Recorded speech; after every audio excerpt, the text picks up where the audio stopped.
Well, hey there, welcome back, I suppose. And if I'm welcoming you back, then there's a good chance you're already subscribed. But if this is your first time, then I want to make sure that you remember to subscribe wherever you're listening to podcast. Of course, we're available on Apple and Spotify, all the places. And then I'm going to continue to give that special shout out to our YouTube channel because we are going to be dropping a lot more YouTube exclusive content in the near future. And a great example of that is our latest video series for church leaders. It is simply called Church Media HQ Start. And the idea behind it is giving you a great place to start no matter where you're at in your media and marketing. So if you're just kind of beginning with all of that, or if you've been doing it for a while, we kind of talk you through a natural progression that balances effectiveness with efficiency and seeks to help you do more with less. And so if you're interested in that content, make sure you get on our YouTube channel, youtube.com/mustincrease. That's youtube.com/mustincrease. Get subscribed, or you can head over to churchmediahq.com/start and access all of the videos as well as a bunch of free resources there. This is really good stuff. I will say this is probably the most, it definitely is. It's the most comprehensive kind of piece of content that we've put together in order to help churches, just in such, again, a very kind of very, very tactical and practical way. So you've got all the videos. There's about 20 videos in the series, I believe, and they're all short. They're all 5 to 10 minutes long. They're not very long at all, so you can watch them in just short little kind of bite-sized chunks and get a little piece of help, a little piece of wisdom, move on, come back to it later. And we also have a bunch of free tools and resources, content that you can download, that you can access. And so you're going to want to make sure you check that out. Again, you can either do that by subscribing to our YouTube channel or heading over to churchmediahq.com/start. Well, today, oh, by the way, I believe that the date this is going to be released is going to be July 4th. I believe it is. So happy July 4th to you out there. Happy Independence Day. Hope you're enjoying the day. And if it's after that, then I hope you had a good 4th of July weekend. And if it's somewhere a long time down the road and you're listening to this at just whenever, well, yay, I hope you're having a great day, great week, and whatever holidays coming up, enjoy it. So today we are going to be diving into talking about Mac desktops in particular. And so we're going to get to that. And you're going to make sure you hang around because at the end of today's episode, we're going to be talking about some really big changes coming to the podcast, as well as our content output in general. It has a little bit more to do with what I was talking about there with YouTube and whatnot. So hang around to the end, and we're going to talk about that then.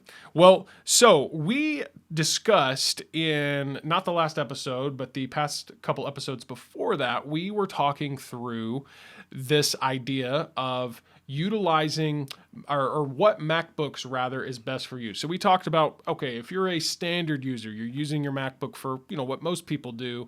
You're going to use it for checking your email, browsing the internet, doing documents and things like that. But again, probably 90% or more of people are using computers for. We talked about what you should get then. And we also talked about, okay, if you're a pro user, doing a lot of Photoshop, web development, or video production, what should you get? And so if you haven't seen those episodes, those are just a few back. We just recently got through those.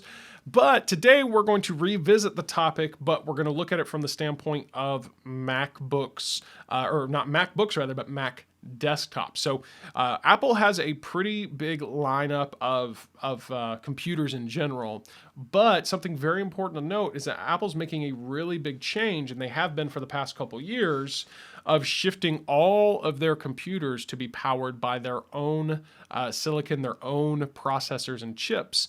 And so whereas before they were using Intel, which is a third-party provider, Apple has started to make their own. And I have to say, as I mentioned in previous episodes, they are so much better, faster, more efficient.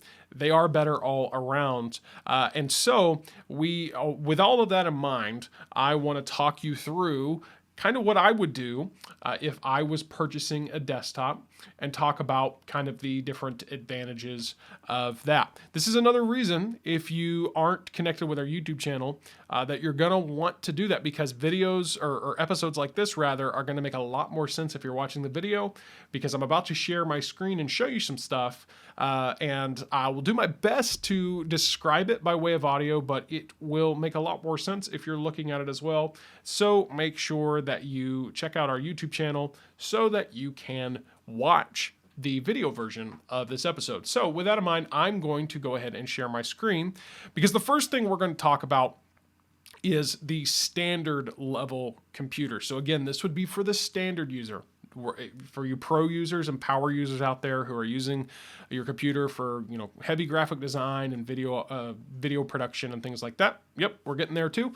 But I'm going to start talking about the standard. Now, Apple has recently, fairly recently, in the past couple years, they have started to transition their desktop Macs over to their M1 or their M line, their in-house made chips. And so the first one that they did desktop wise was this Mac Mini. That was back in 2020. And then in 2021, they released the iMac. Now, both of these are basically the same. They just have slight differences between the two. Basically, this iMac has 4 ports. This one has 2. As you go down here, you'll see this one can have, the 4 port can have up to 8 cores, whereas the 2 port only has 7 cores. And so anyways, without getting too far ahead of ourselves, these are the main desktop Macs, rather, that Apple is offering that offer the M1 chip. I cannot emphasize enough that, and I said this in the previous episodes, but let's actually look over here. You really want to steer clear of anything that has an Intel chip, and that's going to include their Mac Pro. That's going to include their some versions of their other. Well, it does look like they're doing a good job of phasing it out. I think the Mac Pro actually might be the only one they're still featuring here that does not include their that doesn't include their the Apple made chips. This Mac Pro is still running off Intel, and it's already been said that basically almost every other device, even the non-pro devices, computer devices that Apple's released with the M1 or M2 is even faster than what their Mac Pro is. And so you're going to want to avoid just as we look here again, you're going to want to avoid these are all, sure, we've talked about the MacBook Air with M1, MacBook Air with M2. We have talked about how this is the fake MacBook Pro, and even though it does have the M1 or M2 in it, you want to avoid it as well, because it is no better than either of these. So go back to those episodes. The real MacBook Pro tells you why, so check that out if you haven't yet. These are great. The MacBook Pro 14 and 16 are great for pro users. And now, yes, we are going to move into talking about the iMac, Mac Mini, and Mac Studio today. Might touch on the Studio Display there, but Mac Pro, you probably aren't interested in dropping $6,000 on a computer anyways, but I just want to affirm that there's no need for you to do that, because this Mac Pro is, even though it is a whole lot more expensive than the Mac Studio here, it is actually you can actually the Mac Studio is going to be faster. It's going to have more power in almost every case. So anyways, all that to say, let's go back to talking about the standard level computers, which are going to be the iMac, the latest version of the iMac, which is the 24-inch, and the Mac Mini. Now, let's not get distracted by the bells and whistles. So the iMac, these do come in color, okay? You get one choice with a Mac Mini. These have displays built into them, okay? So they actually, this is truly an all-in-one device. You buy an iMac and you're ready to go. You've got a screen, it is a good screen. And the screen, the computer, they're all built in. So you don't need to buy additional screens and monitors, where with Mac Mini, you would have to already have a display, or you'd have to purchase a display. But we're not gonna get distracted by that. We're gonna look at just pure performance and power, and you're going to see that these are all virtually the same. They're they're run on the Apple M1 chip. And I don't foresee Apple updating any of these anytime soon. Maybe they'll have a new Mac Mini in the fall, maybe. If so, it's going to have the M2, and the performance is not going to be that much of a jump. So I would say if you really want to wait it out, maybe give it until late fall. And if you really want to see if they come out with something new, but I don't think that that's going to affect the price. I think what they're going to do is what they've been historically doing now for a few product updates. Apple will release a Mac Mini with an M2. Its base price will probably be, I'm going to go ahead and predict that it's going to be I'm going to say $899. And that's going to be that. And then that means this $699 price is going to remain on this Mac Mini M1. So all of that to say, I think if you wanted to buy one of these desktops, you're safe. You don't have to worry about some product coming out that's going to cause it to be discounted or that's going to be so much better that it blows any of these away. No, I think you're going to be very happy with either of these or any of these options here. But again, as we continue to look, there's really virtually no difference. You've got the 8-core CPU on all of these, both versions of the iMac and the Mac Mini. Now, the iMac with 2 ports only has the 7-core GPU. That's the graphics processing, whereas the other 2 have 8-core. Again, that is virtually no difference. You probably wouldn't notice that. Up to 16 gigs of memory. Now, the 2-port iMac only allows up to 1 terabyte of storage, whereas the other, the iMac 4-port and Mac Mini allow up to 2 terabytes. And, these 2 iMacs do come with a keyboard, whereas Mac Mini does not.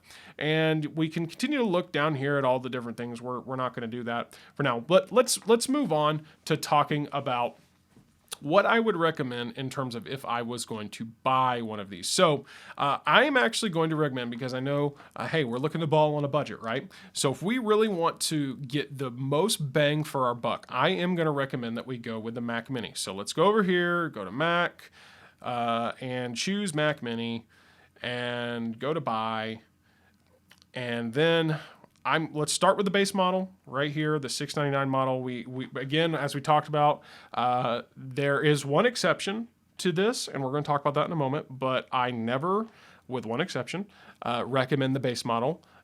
So anytime you look at the base model and the price, just understand you're going to pay more than that if you want to make sure you're getting the right thing. So let's select this base model though, and then we'll build it out from there.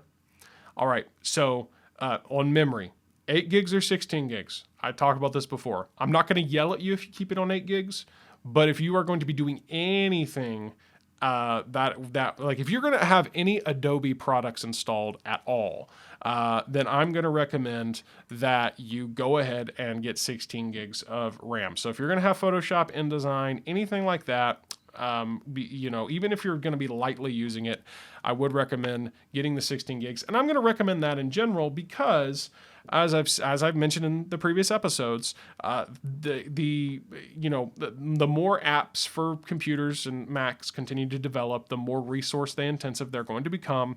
This is going to ensure that your Mac stays, it doesn't get sluggish and it kind of lasts longer. So, but I'm not going to yell at you if you hang out on 8 gigs of memory either. Now, we definitely want to upgrade this storage. 256 gigs of storage is never going to be enough for anyone, unless you want to also buy external storage or some type of cloud storage subscription and actively manage that, which just from personal experience gets really annoying and really hard to keep up with. So I really think you need to upgrade to 512. If you're going to be doing, I don't know, if you're going to be doing a lot of video or maybe anything with video. Well, if you're going to be doing much with video, you probably would want to do something different. But I don't know, you could consider going to a terabyte. But this configuration will be fine. Again, let's say you go with 8 gigs.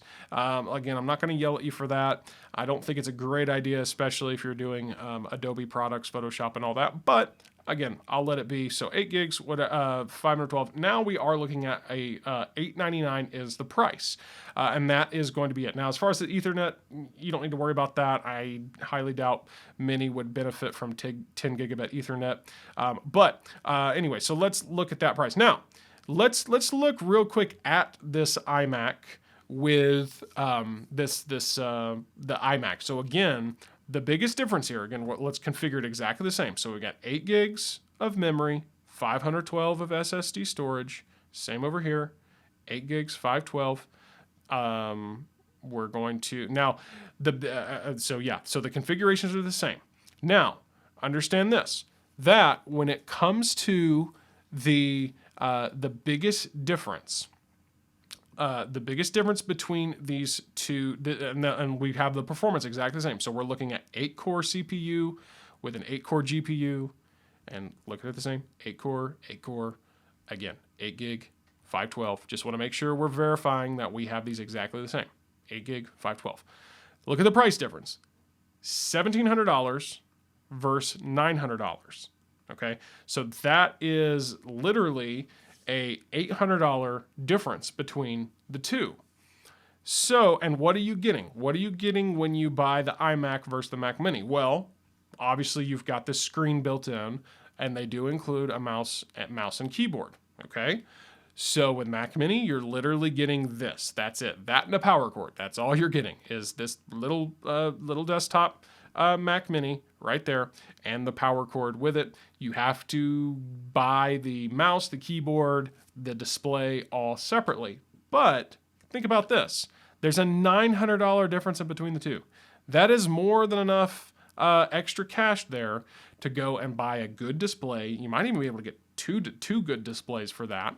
Now, granted, no, I'm not Apple displays. No, it wouldn't be that. But you could get a good, even 4K, nice, display for maybe a Dell or an HP or LG, something like that. That's got HDMI, because that's the Mac Mini has HDMI ports on it, which I believe you could see. Yep, there we go. See, there's an HDMI port right there. So you can buy all of this. You can buy, like I said, a good display, plugs right there in the HDMI, and and again, you got a $900. You got a $900. What was that? What we said? A $900 difference? Or no, $800 difference. So we've got that $800 difference in between the two. That's plenty of money to do that, and to go buy the mouse and keyboard. You can even get the Apple brand mouse and keyboard. I believe. Does it let you add it on down here? No, it does not. But there's a place where you can go after you've added it to, your card or whatever, and you can go and get your added even an Apple brand mouse and keyboard, and you're still, I believe you're still going to be under a couple $100 for those two accessories. So let's say you spend a couple $100 on mouse keyboard accessories, and you spend $300 on a good screen. Well, that's only $500. And so you're still, between these two, you're still saving $300. So I'm not opposed to getting the iMac. The screen is really great on the iMac. It's really nice, but it's not the end of the world if you decide that hey, I'd rather just buy this. It's not as fancy, not as pretty, doesn't come in color, and you have to get your own display, but it would save you some cash. So as far as standard, if you're a standard user and you're really, again, just looking to get the most bang for your buck, I'd say, hey, check out that Mac Mini, and then go buy yourself, make sure you buy a mouse and a keyboard for it, and go buy an external display for it. And like I said, if you say, hey, I got a little extra cash, I just like the idea of an iMac, great. Just keep in mind the configuration. You don't want to go with the 256 of storage. It's not going to be enough. 512 there. So now that is the standard stuff. So that, again, is looking at the iMacs and the Mac Mini. Those would be for standard users. So let's talk about you pro users, you power users out there. You're doing a lot of graphic design. You're doing a lot of video maybe. So first of all, let's go back over here to the Mac Mini and let's think through that a little bit, because if you're doing graphic design and you're doing just maybe a little bit of video, let's say you're on the weekly using Photoshop, and maybe you're using some type of video editing. Let's put it this way. Maybe you're just outputting no more than 5 minutes of video any given week, and you're not really doing much with 4K. It's just HD. So the Mac Mini is actually still a very real option. In fact, I've had this configuration of Mac Mini with 16 gigs of memory and 512 of storage. I've had that in the past. Guys on my team have used that, and we've been really happy with that, even for video production. And so this 16 gigs of memory, 512 of storage is going to be good. Now, if it were me, and again, I just like the idea of having a little bit of extra storage, but this configuration, any of the 512 or the 1 terabyte storage with 16 gigs of memory. Now, do not run anything Adobe, do any type of pro power apps without getting 16 gigs of memory.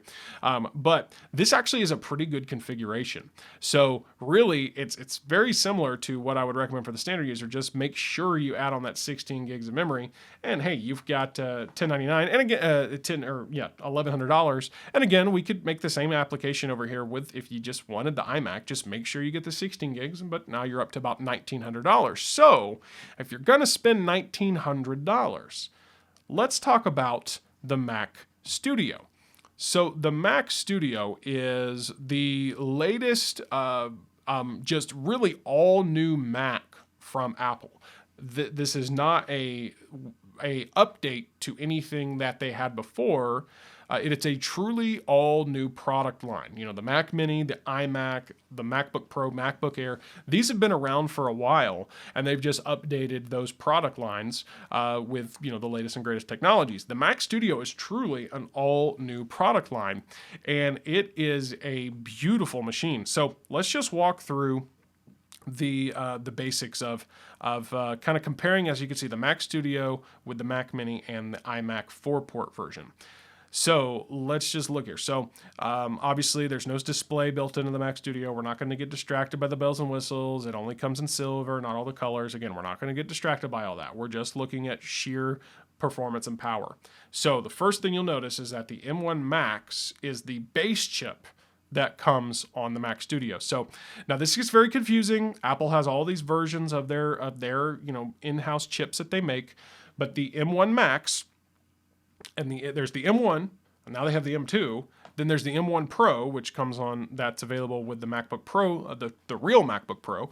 And then they have the M1 Max, which is available on the MacBook Pro, and now on the Mac Studio. And then they have the M1 Ultra.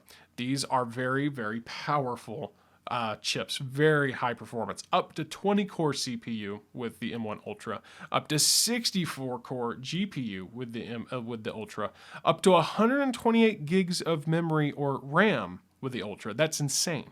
Up to 8 terabytes of storage. And so really, we don't have to move on past that. Like, it's very clear. This is going to blow away either of these in terms of performance.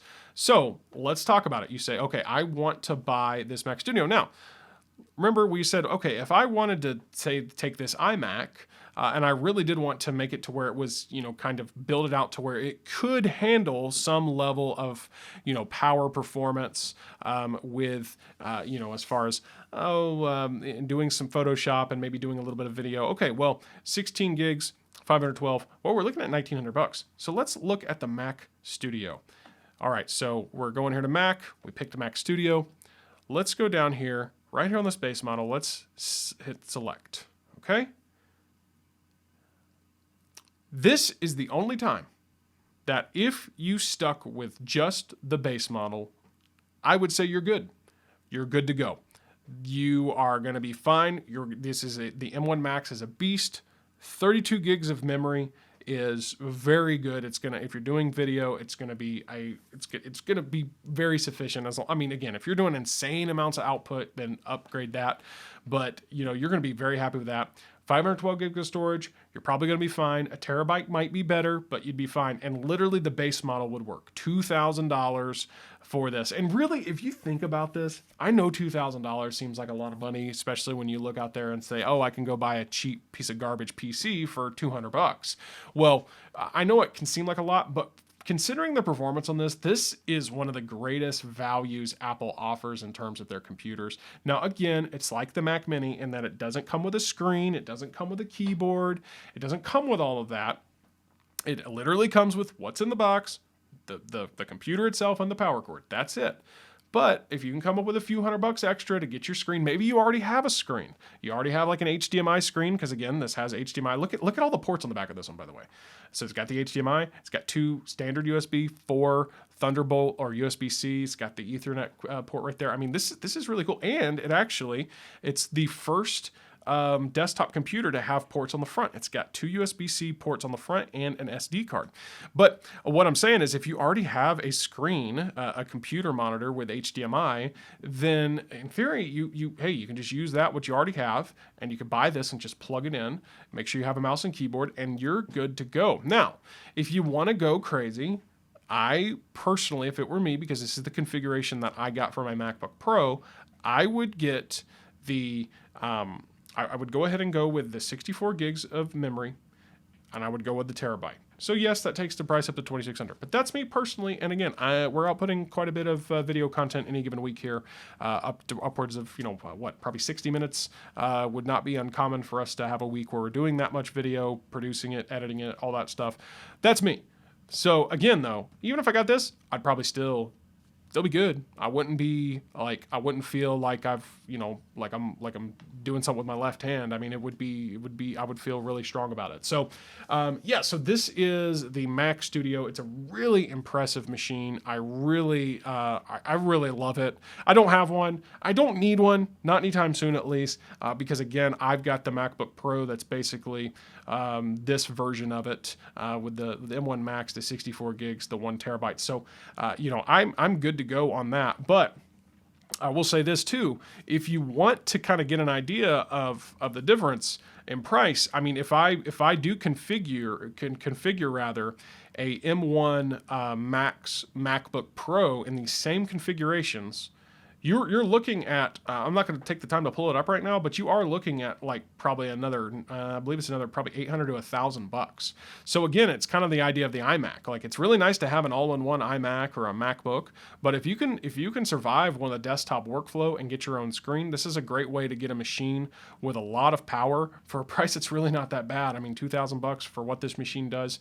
I mean, really just less than 5 years ago, you would have paid double that for a machine that does something like that has this level of capability. So, and then the other thing I'm just going to look at real fast. They do have this studio display, Apple does, and it starts at $15.99, which, I mean, that's a lot for a display. I mean, I've heard mixed reviews on it. Some say the screen is really good. Some say it's not that great for what you're paying for it. I don't know. I'm of the opinion that if it were me, and I will tell you, I'm probably never going to get this studio display, or at least this version of it. If they, update it down the road and increase the quality and whatever, yes, but I just don't think it's worth $1,600. That's my opinion. I would look at a nice Dell, 4K type of display, or maybe something from LG, which you could probably get for half the price or less. That's just my 2 cents on that right there. Well, as I said at the beginning of the episode, we actually have a special announcement about the future of the podcast. So you may or may not know that we actually have 2 podcasts here at Must Increase. We have Church Media HQ and Connection Culture. Church Media HQ, that is designed to help church leaders in their media and marketing. And then Connection Culture is targeted a little bit more at the consumer and helping them understand, technology and media and how to best use that in our crazy culture that is driven by connection and media. Well, it dawned on me not too long ago that a lot of the content that we cover on both podcasts is very similar, and it's very helpful to both audiences in that a lot of the content we cover on Connection Culture is very much applicable to church leaders out there, for example, and the other way around. Because, for example, the content that we talked about today is I would think helpful to a church leader looking to buy a new computer, but the average consumer could take advantage of that content as well. And so what we have decided to do is to actually merge these 2 podcasts into one podcast. Now, if you are watching or listening, then you don't have to do anything. This is where everything is going to stay. We're going to consolidate everything, if you will, into this actual podcast feed. So you don't have to do anything, except for if you haven't yet, you want to make sure you're subscribed. But if you're already subscribed, then good. Nothing's going to change for you in terms of you don't have to do anything. But what you are going to notice as of August is a new format and a new name for the podcast as well, which I will announce at that time. So stay tuned. We're still going to be bringing you episodes for the next few weeks as we get through July, and sometime in August, we are going to officially launch the new format, I guess, if you will, of the podcast. And I'm really looking forward to it. I think you're really going to enjoy it. And the reason our YouTube channel is so important is because church leaders out there, as much as this content will be relevant to you, we're going to be dropping content on our YouTube channel, much like the content, this video series that we just dropped, that is specific to churches in particular. And so that's why you're going to want to make sure you're subscribed to both. We're going to have some really good content right here on the main podcast, if you will, on this feed, which will also be available. We'll be continuing to add those episodes to YouTube as well. We're going to continue to have some great conversations with church leaders and creatives and people in this world, if you will. And it's going to be helpful to, I believe, just anyone out there who wants to make the most of technology. But something that you're going to notice is that, again, that specific content for churches is going to be directed particularly onto YouTube. So you're going to want to get subscribed wherever you listen to podcasts, as well as our YouTube channel. And I want to thank you for being with us. It's been great. This is literally something I just look forward to doing, is creating this content. And I am glad that you're a part of it. And again, we've got episodes coming your way here for the next few weeks. And in August, you're going to, you don't have to go anywhere, but you're just going to hear a new name, kind of a fresh new look and feel to the podcast, and I think you are going to enjoy it. Well, I want to thank you so much for being a part of our podcast, for you church leaders out there for being a part of Church Media HQ, and I do hope that you find this content helpful, and please share it. Please share it with someone out there, letting them know. If it's been helpful to you, then help them out as well. Well, thanks so much for joining us, and I'll see you next time right here on Church Media HQ.